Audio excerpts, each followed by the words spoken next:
네, 오늘은 로마서 공부 네 번째 시간, 로마서 1장 5절부터 16절 말씀을 통해서 복음을 전하고 믿게 하는 궁극적인 목적은 무엇인가 라는 제목으로 말씀을 같이 나누도록 하겠습니다. 우리가 먼저 로마서 1장 5절 6절 말씀, 또 로마서 15장 18절 말씀, 또 로마서 16장 25절부터 27절 말씀을 같이 먼저 읽겠습니다. 그로 말미암아 우리가 은혜와 사도의 직분을 받아 그의 이름을 위하여 모든 이방인 중에서 믿어 순종하게 하나니 너희도 그들 중에서 예수 그리스도의 것으로 부르심을 받은 자니라. 자, 로마서 15장 18절입니다. 그리스도께서 이방인들을 순종하게 하기 위하여 나를 통하여 역사하신 것 외에는 내가 감히 말하지 아니하노라. 로마서 16장 25절부터 보면 나의 복음과 예수 그리스도를 전파함은 영세전부터 감추어졌다가 이제는 나타나신 바 되었으며 영원하신 하나님의 명을 따라 선지자들의 글로 말미암아 모든 민족이 믿어 순종하게 하시려고 알게 하신 바 그 신비의 계시를 따라 된 것이니 이 복음으로 너희를 능히 경고하게 하실 지혜로우신 하나님께 예수 그리스도로 말미암아 영광이 세세 무궁하도록 있을지어다. 아멘. 네, 사도 바울은 여기 로마서에서 자기가 그렇게 열심히 또 생명을 걸고 복음을 전했던 그 궁극적인 목적이 뭐냐, 그것을 아주 명확하게 이야기하고 있는데, 예수를 믿고 예수께 순종하게 하기 위해서 복음을 전했다. 그러니까 두 단어가 중요하죠. 하나는 믿음이고 또 하나는 순종이다. 이렇게 이야기하고 있습니다. 누구를 믿고 또 누구에게 순종하는 것입니까? 하나님의 아들인 예수 그리스도를 믿고 그분에게 순종하는 것입니다. 예수 그리스도는 누구신가? 우리의 주님이 되시고 또한 구원자가 되십니다. 예수를 믿는다는 것은 단순히 머리로 하는 것이 아니라 정말 예수님이 주인이시고 구원자임을 인정하고 그분 안으로, 그분의 통치 안으로 들어가는 것을 말합니다. 예수님의 나라가 있습니다. 그런데 우리가 그분의 주권과 통치를 인정하지 않으면 절대로 그 나라에 들어갈 수 없게 되는 거죠. 그러니까 우리의 신앙의 항해가 파손하는 이유는 복잡한 것이 아니라 간단한 것입니다. 정말 우리가 참된 믿음을 가지고 있는가? 정말 우리가 참된 순종으로 예수 그리스도께 나아가고 있는가? 이제 그것을 보면 된다는 것입니다.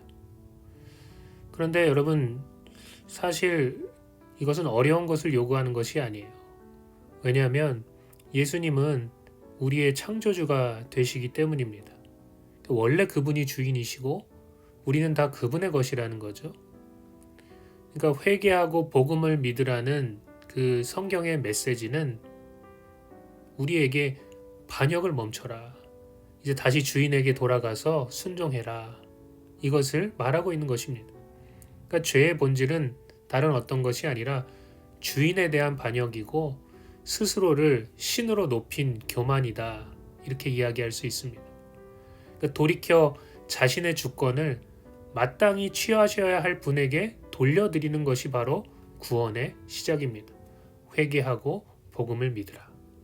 이 복음을 전하는 목적은 그리스도를 믿고 그분께 순종하게 하기 위해서 복음을 전하는 것이다. 반면에 어떤 사람에겐 이 복음이 거치는 돌이 되고 화가 나게 만듭니다. 왜 그럴까요? 스스로를 주인으로 여기며 여전히 자기 멋대로 살기 원하기 때문이죠. 그러니까 이들에게 있어서 복음은 절대로 좋은 소식이 아니죠. 여러분, 그래서 이 순종이라는 것이 너무나도 중요합니다. 만약에 믿는다고 하는데 순종하지 않고 있다면 그것은 가짜 믿음이라는 거예요. 사도 바울이 말하는 구원을 얻게 하는 믿음은 머리로만 하는 그런 사변적인 믿음 혹은 말로만 하는 그런 믿음이 아니라 사도 바울이 말하는 이 믿음은 우리를 구원하는 그런 참된 믿음을 말하는데 이 믿음은 반드시 순종을 동반한다는 거예요. 그리스도를 향한 믿음과 순종은 함께 간다는 것이죠. 여러분, 물론 어느 누구도 자신의 믿음과 순종이 처음부터 완벽하다 그렇게 말할 수 없을 것입니다. 믿음의 조상이었던 아브라함의 여정을 한번 잘 살펴보십시오. 하나님을 향한 그의 믿음과 순종은 처음부터 완벽하지 않았습니다. 처음엔 두려움도 많았고 여러 가지 그런 인간적인 생각도 많았습니다. 그래도 여러분, 그 안에 겨자씨만한 그런 참된 믿음과 순종의 씨앗이 자리 잡고 있었기 때문에 갈 바를 알지 못했지만 하나님의 명령에 순종해서 떠날 수 있었다는 것입니다. 수많은 우여곡절들을 겪었어요. 그런 가운데서 그는 하나님을 더욱 신뢰하고 사랑하게 되었습니다. 그러니까 처음부터 완벽했던 것이 아니라 그의 믿음과 순종이 자라나고 성숙하게 되었다는 거죠.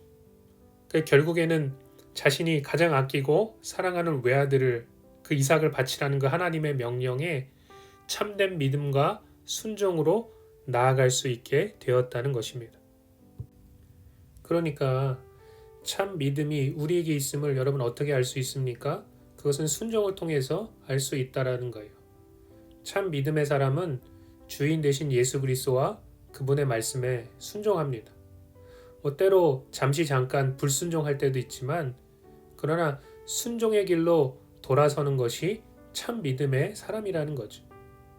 이 참 믿음에 대한 선물로 순종하는 사람들에게 하나님은 성령을 주십니다. 사도행전 5장 30절부터 32절에 보면 이런 말씀이 나옵니다. 너희가 나무에 달아 죽인 예수를 우리 조상의 하나님이 살리시고 이스라엘에게 회개함과 죄사함을 주시려고 그를 오른손으로 높이사 임금과 구주로 삼으셨느니라. 우리는 이 일의 증인이요 하나님이 자기에게 순종하는 사람들에게 주신 성령도 그러하니라 하더라. 이렇게 이야기하고 있습니다. 우리 안에 참된 생명이 있음을, 우리 안에 참된 믿음과 순종의 씨앗이 있음을, 우리가 예수의 것임을 어떻게 알 수 있는가? 하나님께서 성령으로 우리를 인치심으로, 성령을 우리에게 선물로 주심으로 우리가 참 예수 그리스도의 것이요 예수를 따르는 제자임을 알 수 있게 하셨다는 것입니다. 자, 로마서 1장 7절부터 16절 말씀은 로마 교회 성도들에 대한 이야기가 나와 있습니다. 한번 읽어보면, 로마에서 하나님의 사랑하심을 받고 성도로 부르심을 받은 모든 자에게 하나님 우리 아버지와 주 예수 그리스도로부터 은혜와 평강이 있기를 원하노라. 먼저 내가 예수 그리스도로 말미암아 너희 모든 사람에 관하여 내 하나님께 감사함은 너희 믿음이 온 세상에 전파됨이로다. 내가 그의 아들의 복음 안에서 내 심령으로 섬기는 하나님이 나의 증인이 되시거니와 항상 내 기도에 쉬지 않고 너희를 말하며 어떻게 하든지 이제 하나님의 뜻 안에서 너희에게로 나아갈 좋은 길 얻기를 구하노라. 내가 너희 보기를 간절히 원하는 것은 어떤 신령한 은사를 너희에게 나누어 주어 너희를 견고하게 하려 함이니, 이는 곧 내가 너희 가운데서 너희와 나의 믿음으로 말미암아 피차 아니함을 얻으려 함이라. 형제들아, 내가 여러 번 너희에게 가고자 한 것을 너희가 모르기를 원하지 아니하노니, 이는 너희 중에서도 다른 이방인 중에서와 같이 열매를 맺게 하려 함이로되 지금까지 길이 막혔도다. 헬라인이나 야만인이나 지혜 있는 자나 어리석은 자에게 다 내가 비친 자라. 그러므로 나는 할 수 있는 대로 로마에 있는 너희에게도 복음 전하기를 원하노라. 내가 복음을 부끄러워하지 아니하노니 이 복음은 모든 믿는 자에게 구원을 주시는 하나님의 능력이 됨이라. 먼저는 유대인에게요 그리고 헬라인에게로다. 여러분, 이 로마 교회는 사도 바울의 사역이 미치기 이전에 이미 자발적으로 생겨났던 교회였습니다. 로마는 그 당시에 세계의 중심이요 영적인 바벨론과 같은 곳이었죠.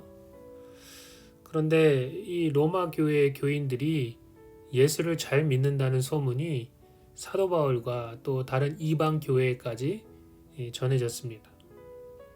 지금처럼 미디어가 발달해서 소식이 빨리 퍼지는 시대가 아니었기에 이런 소문은 한두 해 잘한다고 해서 전해지는 것이 아닙니다.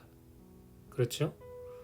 그러니까 이방인의 사도로서 사도 바울은 그런 로마 교회가 궁금했고 또 그들을 위해서 늘 기도했고 로마를 방문해서 그들과 교제하며 영적인 도움을 주기 원했습니다. 사도 바울이 로마에 가서도 나누어 주길 원하는 이 신령한 은사, 이 선물은 무엇일까요? 예언하고 방언하고 병 고치는 그런 은사일까요? 물론 사도 바울이 가면 그런 것들은 부수적으로 따라오게 되어 있습니다. 근데 사도 바울이 여기서 말하는 이 신령한 은사, 선물은 다른 어떤 것을 말하는 것이 아니라 복음, 곧 예수 그리스도 그분을 이야기하는데 로마 교회에 가서도 복음을 전하며 즉 예수를 전하며 그들의 믿음을 견고하게 하길 원했다는 것입니다. 여러분 복음은 불신자에게도 필요하지만 신자들에게도 필요합니다. 왜냐하면 복음은 불신자를 구원하는 능력이 있을 뿐만 아니라 모든 믿는 자들을 천국으로 인도하는 구원하는 하나님의 능력이 되기 때문에 그렇습니다. 어떤 사람들은 복음을 잘 안다고 생각합니다. 그런데 스스로 안다고 생각하는 것은 사실은 잘 모르는 것입니다. 여러분 우리가 복음에 감춰져 있는 그 하나님의 사랑과 은혜를 얼마나 이해할 수 있을까요? 또 여러분은 복음에 감추어져 있는 그 하나님의 능력을 얼마나 발견하고 또 누리고 계십니까? 우리의 믿음이 또 우리의 복음에 대한 이해가 얼마나 작은지 여러분 겨자씨, 눈에 잘 보이지 않는 겨자씨 만하다는 것입니다. 이런 이유로 사도 바울은 자신이 전했던 복음 그리고 믿음과 순종에 대해서 그리스도인이라면 어떠한 삶을 살아야 하는가 그런 가르침을 로마 교회에 그들을 만나기 이전에 먼저 편지로 써서 보냈던 것이죠. 자, 그러면 오늘 말씀을 한번 정리해 볼까요? 복음을 전하는 목적은 뭐다? 예수 그리스도를 믿고 그분께 순종하게 하기 위함이다. 이렇게 정리할 수 있고요. 그럼 한번 제가 질문해 보겠습니다. 여러분 우리의 신앙의 길이 잘못됐을 때 보통 어디에서 문제가 발생하는가? 오늘 말씀을 같이 나누었는데 여러분 한번 생각해 보시고 또 답을 해보시기 바랍니다. 두 번째, 당신은 왜 순종이 중요하다고 생각하는가? 그것에 대해서 한번 여러분 스스로 말씀을 정리하면서 그렇게 대답해 보시기 바랍니다. 그럼 우리 다음 시간에 또 뵙도록 하겠습니다.